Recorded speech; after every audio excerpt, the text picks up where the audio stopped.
Let's rewind to 2020, when TikTok went from being one of the most loved social media platforms to a major political target. And why? Well, at the heart of it all were concerns about privacy and national security. You had the US government questioning whether TikTok, owned by ByteDance, a Chinese company, was handing over American user data to Beijing. Yeah, it was a massive moment, wasn't it? ByteDance suddenly found itself facing the US government's demands to sell TikTok. The Trump administration was adamant, claiming the platform posed a significant security risk. They argued TikTok could collect data like location or even biometric details and potentially pass it to the Chinese government.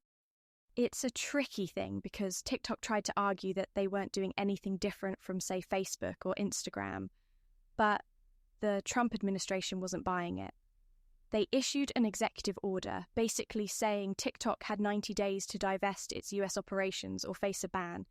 And, that set TikTok scrambling to protect itself. That led to that big legal challenge, didn't it? TikTok filed a lawsuit, arguing the ban violated their rights under the Fifth Amendment. They also claimed there was no evidence they were actually a national security threat. It's fascinating, isn't it? The lawsuit wasn't just about data. It also hinted that this whole ordeal might have been political, especially with tensions between the US and China escalating. ByteDance, on the other hand, seemed ready to find an exit plan to avoid the ban, and that's where Microsoft came in. Exactly, Microsoft proposed buying TikTok's US operations, including everything from user data to its algorithms. That was huge. If you think about it, Microsoft jumping into the social media landscape was a bold move. They were seen as a potential safe American owner that might satisfy geopolitical concerns. But here's where it gets sticky. ByteDance declined the offer. They were worried the Chinese government would block it, partly because Microsoft wanted control of TikTok's algorithm. I mean, let's be honest. TikTok's success heavily relies on that algorithm. It's what makes the app so addictively good. That's true. ByteDance seemed unwilling to let go of its core technology, and the Chinese government made its stance clear too. They weren't fond of what they called a smash-and-grab tactic by the US. It wasn't just about the money. It turned into a power balance saga between two global superpowers. And all the while, TikTok's popularity was soaring. People were downloading it in droves, probably not even aware of the international politics happening in the background. But for ByteDance and TikTok, those legal and political battles weren't going away. The stakes just kept rising. So, as we move forward, the challenges for TikTok didn't just simmer down. They evolved. Fast forward to 2022, and a new wave of controversy hit when reports surfaced about ByteDance employees in China accessing private US user data. And when I say private, I mean everything from sensitive details to ordinary daily user activity. Those earlier national security concerns suddenly started to carry even more weight. It wasn't just speculation anymore, was it? The reports mentioned cases where data was reportedly accessed repeatedly. There was even talk about a so-called master admin in Beijing who, get this, had access to everything. That revelation didn't sit well with lawmakers in the US, especially when TikTok insisted they were safeguarding user information. And it was kind of like the tipping point, wasn't it? By 2024, Republicans and Democrats, increasingly at odds on practically everything, were oddly aligned on this one issue. Both sides were calling for action because, well, the stakes had risen so high. And when DC agrees on something, you know it's serious. Yeah, we saw bipartisan support grow quickly. A lot of officials framed it as necessary to level the playing field in tech competition with China. Others talked about protecting user privacy, particularly among younger generations glued to TikTok. But let's be real, geopolitics loomed large here too. Neither side wanted their voters thinking they were soft. Exactly. And on the flip side, younger users were looking at all this scrutiny and thinking, wait, what? TikTok isn't just some security risk. It's like central to their daily lives. You know, their memes, dance challenges, even politically charged content. It was their space, their community. And for many, the idea of TikTok disappearing almost felt, well, personal. But the older crowd saw things very differently. For them, it wasn't just ink on a policy page. It was about whether this app, this hugely popular app, was too risky. You had families questioning if their teens were unknowingly giving away information, and critics arguing that TikTok wasn't doing enough to stop potential abuse of that data.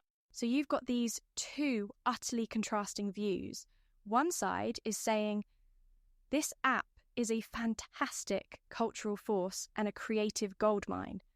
And the other side is raising their hand more seriously, like, yeah, sure, but at what cost, you know? It's a real generational divide, wouldn't you agree? Completely. And that divide played right into the political storm brewing at the time, pushing the debate further into the public sphere. But even with this divide in opinions, the government wasn't backing down. And now, here we are, a new year, 2025, and that generational divide we just talked about, it's clashing head-on with some of the toughest decisions yet. Just recently, TikTok in the US found itself suspended under the newly implemented Protecting Americans from Foreign Adversary-Controlled Applications Act. ByteDance is now under immense pressure to sell TikTok or face the fallout. The stakes, politically and culturally, have never been higher, and this story is far from over. Absolutely. The law really forced ByteDance's hand, didn't it? Now, it's not just about TikTok negotiating compromises. It's about whether a pivotal app in American pop culture can survive all this geopolitical scrutiny. Take Trump's 75-day suspension in early 2025. It was almost a show of control, signalling, hey, this app can vanish overnight. And people felt that. Yeah, I've got to say, speaking with friends and family during those days, many realised how much they actually rely on TikTok. For some, it was just entertainment. But for others, creators, small business owners, even activists, it was a loss of livelihood. Right, but then there's the larger conversation about the Supreme Court upholding this law.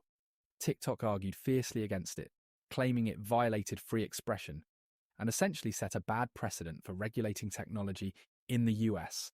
And let's not forget, these aren't small implications. If you set the stage for banning one app, where does it stop? Exactly. It's kind of opening Pandora's box, isn't it? There's a huge question mark around what this means for other tech platforms, especially international ones. I mean, should we be worried about more apps being targeted?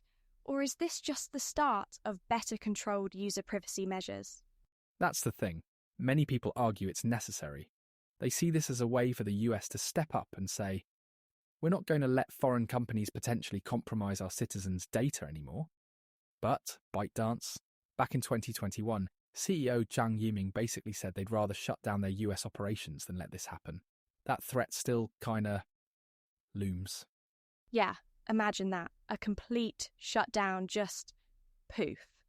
And to think, this all began with concerns over location and biometric data sharing back in 2020. The thing is, as much as we'd love reassuring answers here, nothing feels fully resolved. It feels like we're stuck in this massive tension between user experiences, global politics, and data ethics. Very true. What stands out is how TikTok's journey has highlighted the real-world impact of tech governance. It's not just about apps or algorithms anymore, it's about people's lives. Look, whether you're a creator, someone scrolling for fun, or a policymaker, this debate affects you. And it's likely to shape how we interact with technology for years to come. Yeah, and as these laws evolve, you've got to wonder, are we protecting ourselves or are we creating a version of the internet that might stifle creativity in unexpected ways? It's a question that will keep coming up, I'm sure. But hey, today at least, we uncovered all the angles we could. We did. So on that note, thanks for joining us as we unravelled this fascinating and very complex chapter in tech history. It's been a ride. Absolutely. Until next time, everyone, stay curious, stay informed, and take care.